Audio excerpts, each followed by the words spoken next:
All right, family. You live with the general. I know you've been waiting on me. I know you've been. It's been a while, family.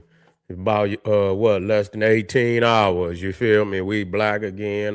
Got a powerful one today. The golden age of hip hop, R&B, and black movies was during the age of African consciousness. How is that possible, family? All this negative feedback we getting out there on the African consciousness, and here, damn, the golden age, the the best age we ever lived in, as far as I'm concerned. You see, was during this age, started in right around the mid '80s, all the way up into the 2000s. Yeah, boy, the highlights in the 19, early 1990s, all the way to the 2000s. It was popping. You see, and we're gonna talk about this and black it up. We got them on the run, family. Yeah, we got them on the front. We got them on the run. Black power to all my family out there. We got them on the run because we come with the receipts. We come with serious receipts. We ain't gonna get none of them niggas to come in here because they know it's the truth. Your days is numbered. Y'all done mess with the wrong one when you mess with the general. Before we get started, make sure you get over to Patreon. The link is in the top of the chat. We're gonna be highlighting the day. Let me get it in here. We're gonna be highlighting the day. Gotta get them troglodytes in there, fam. We got the troglodytes. That's right. Uh Evidence of the modern troglodyte. That's right, the modern troglodyte. And so you think it's just some past, back in the ice age or something? No, right now, they got them in here right now. I'm gonna show you. It's gonna be shocking. So click that link and make sure you get on over there. Let's talk about the golden age. You see, and why is it the golden age? First of all, this was a social movement across all stratums of music, movies, education, uh, fashion, even language. This is the only time that I know of where the social dynamic of this Christ, African Christ this is what when you talk about Christ consciousness, you see, you got that individual, but the real Christ consciousness is when the majority of our people come into their Christ consciousness. It can be a mass movement. And so starting in the late the late 80s, for the music for the music. But when you start talking about some of the literature, you see that just like people's out here talking the indigenous shit. They talking the FBA and all this shit. Dr. Ivan Van Sertima came before Columbus in 1976. 1976. Brother already on the ground doing heavy research. This is the Bible of all ancient black history in America. This is the premier and foremost Bible of history dealing with the ancient black man in America. Is that right? All right. They came before Columbus. 1976. Then you got destruction of black civilization, 1971. Stolen legacy, 1954. Black man of the Nile. This before YouTube. And we're going to talk about that. This is before YouTube. Dr. Ben put out African Mother of Western Civilization, 1971. So this is before the music. This is before the music, but I'm showing you what gave rise to the music. So when you start talking about the golden age, what am I talking about? The height of, how we dealt with each other. We began to see each other as brothers. You see, we began to look at our divinity. You get to hearing You hit lyrics on the gods and goddesses of ancient Egypt. You see, you already know Dr. Ben was the premier author that brought, the gods and goddesses. Wasn't nobody talking about no gods and goddesses or no ancient Nile Valley before Dr. Ben. And you can see when and matter of fact, and what's crazy about it, when the hip hop started to come out and start kicking consciousness, Dr. Ben was already doing his Jubilee year in 1989. Jubilee mean he had already did 50 years in the now. You see, he had already did 50 years in the now doing research in 1989. So you already know that, Dr. Ben, Dr. John Henry Clark, they had already been on the ground. See, the thing is, if your science is so powerful, where the hell is your elders? Where's this long list of scholars that then pass down research from generation to y'all don't have that. Y'all niggas just come out of nowhere, poof, but you supposedly so ancient. And if you so ancient and people been spread, where is the literature? No other movement, you see, no other movement ever had, you see, an influence that went across the whole social stratum. No other movement.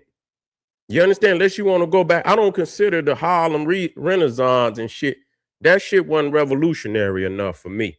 Just writing them goddamn poems and shit about being black and shit. This went a whole nother. This took us back to the root of who we really are. And at the same time, and the music was really the springboard, because you got X Clan. They came out to the East Blackwoods 1990. They kicking the Kemetic. They kicking, bringing up the gods and Isis and Osiris and Ra and Tahuti. And you understand what I'm saying? Exodus came out in 1992. You had PE coming out in 1988. What it takes a million, it takes a millions to hold us back. Then you got Fear of a Black Planet. All of this, and see, this is, we talking about when they was wearing the medallions, the African medallion. Not crazy as it is, that's DOC. That's DOC to show you that it was way out west. You see what I'm saying? It affected, it's a shame that these niggas would even attempt to do some shit like this, especially with the receipts that is there. You see what I'm saying? That this African consciousness, and then you could throw the brothers in that, come up out of the Islamic, the 5%, and that's still East. That's still East. You got this, you got the deal. That's Eastern, but they, even though they was 5%, many of them still had that African medallion on their chest. You see what I'm saying? So this was in the movies. You don't got no movie. This was the golden age of not only the music, but also the movies. Okay, so you had Apocalypse, where you Fear of a Black Planet was in 1990. That's PE. Then you had Holy Intellect, Poor Righteous Teachers. That's 1990. Even Steady Mobbing with Ice Cube, which featured Khalid Abdul Muhammad on that. That was 1991. Now, what type of movies was popping off during? See, that was the age of the black producers and directors for sure. Especially well, Spike was doing some producing, but you had the black directors. What's the brother name that did? I let that his name. John Singleton, Spike Lee, and it's some more brothers, you know what I'm saying, and sisters that was produced, but you don't even see no damn directors no more. They ain't producing shit because they blackball African consciousness. They cut it down. You had Panther, that came out in 1995. You see, you had Rosewood, that came out in 19. This is coming on the back of the African consciousness. You see what I'm saying? Do the Right Thing, 1989. What's the brother name? What was his name? Raheem with the Radio Raheem had the African medallion on. You see Malcolm X 1992, even Juice 1991, Higher Learning. All the classic shit came out in that African consciousness, period. You see, and it, and even on the West Coast, even on the with Boys in the Hood, 1991, Menace. Now, Menace was, but it's still, the brother was there. The brother was in there, the conscious brother. He still was the only one in there telling them niggas to get their shit together. Why is it that in all the movies, you got the so quote unquote niggas won't talk about the FBA culture? Yeah, the FBA culture is the motherfuckers killing each other every day. It was the nigga that had the African consciousness that they wanted to ridicule in the goddamn. They made the nigga with the African consciousness the damn buffoon, or the outsider or the outcast in all the movie. Oh, here this nigga come with that knowledge shit.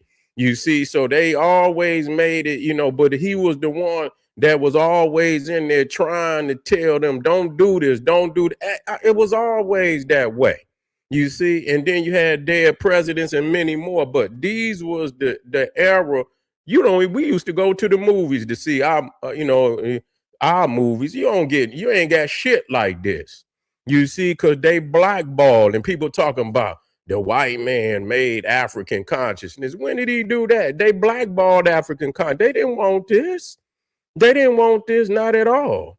And so at the same time that the movies was going on, the music was going on, you had Dr. Ben, and that's really when they got on fire. They was there before that. But that 1989, 88, I know for sure they was on fire. And I know Dr. Ben was on fire even before that.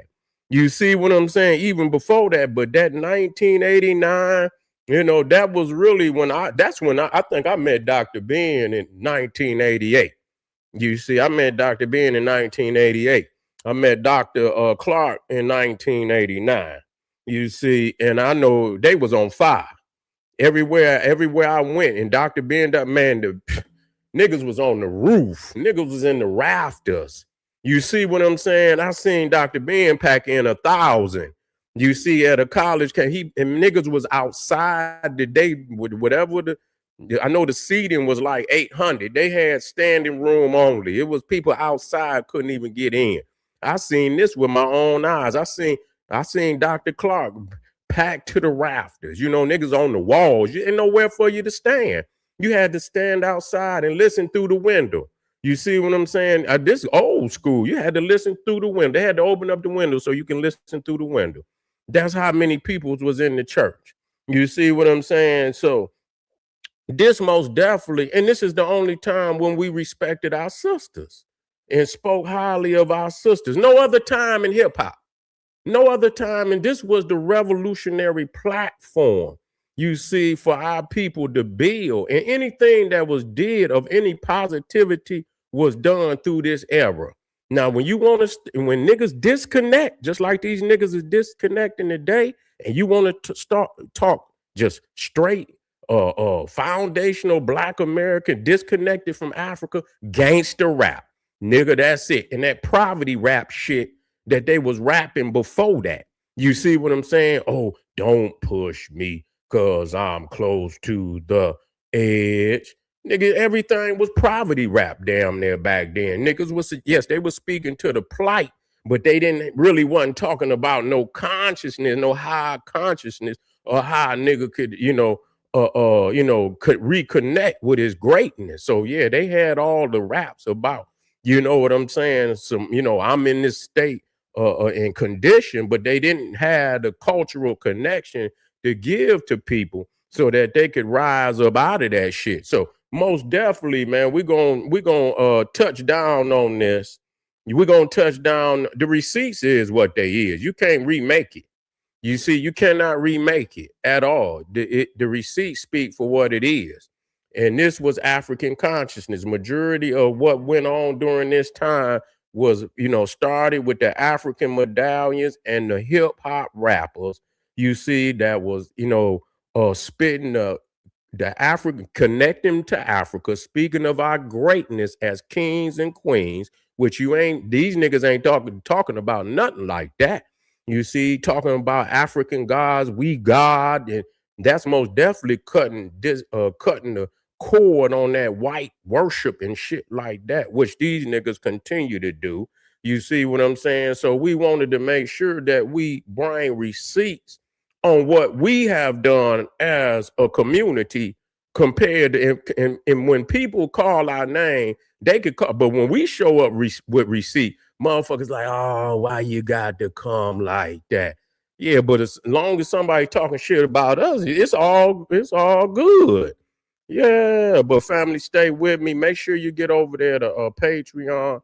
We got evidence of the modern troglodyte. It's up there. It's fire too. But you got to buckle in, because that is, you got to buckle in for that.